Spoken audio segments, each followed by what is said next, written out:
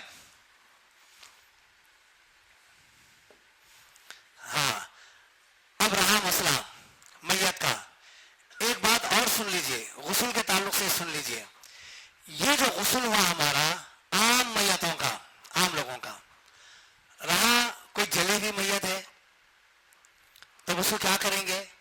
چہرہ پورا جلا ہوا ہے, اب اس کو غسل دینا ہے.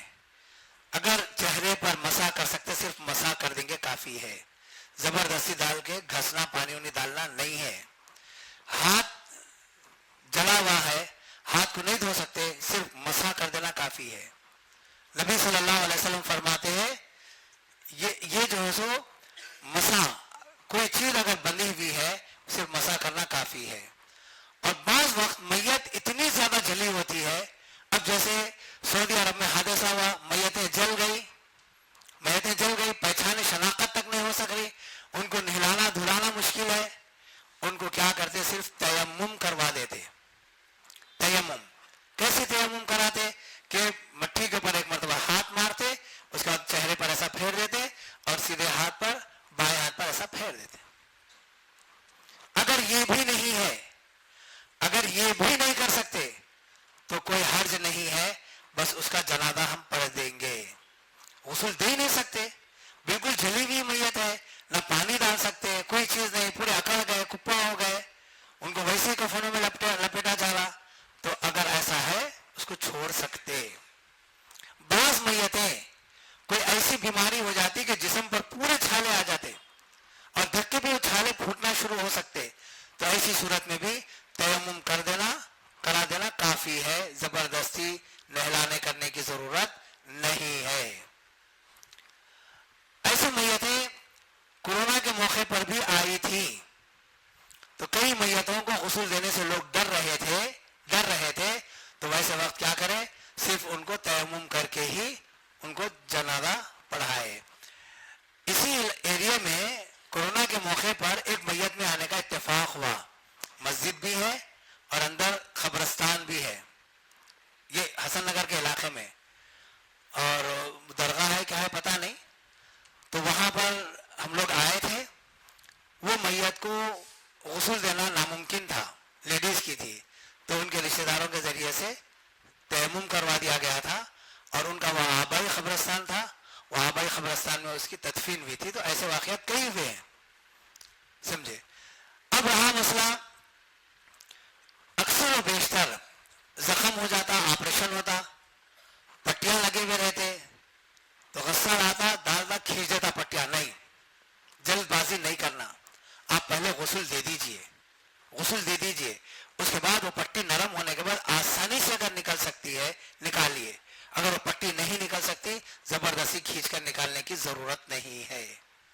جب آپ پٹی بنی ہوئی ہے اس کے اوپر ہاتھ پھیرنے سے آپ کا وضو ہو جاتا, غسل ہو جاتا, میت میں بھی اگر ایسی پٹیاں بنی ہوئی ہیں, کھولنا ناممکن ہے, تو ایسی صورت میں صرف ہاتھ پھیر دینا.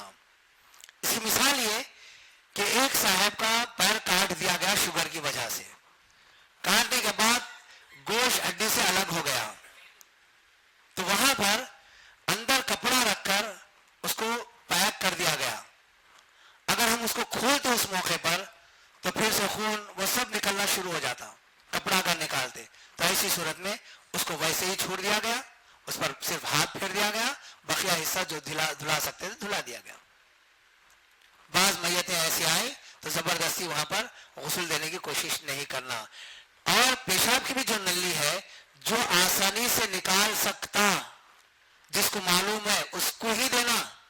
آتے نلی پکڑ کے کھینچنے کی کوشش کرتے, کافی تکلیف ہوتی, نکالنے والے کو نکال ہی نہیں سکتا, نہیں زبردستی کھینچتا. نہیں, جس کو معلوم ہے اس سے بلانا, اس سے نلی نکالنا. یہ سب چیزوں کی طرف خاص توجہ رکھنا. ہم کو جو نہیں معلوم ہے, جس کو معلوم ہے اس کو بلا لینا, کر لینا. یہ رہا میت کا غسل, سمجھے. اب اس کے بعد اب میت کو کفن دینا ہے. کفن دینے کے لیے پہلے یہ چادر لیں گے,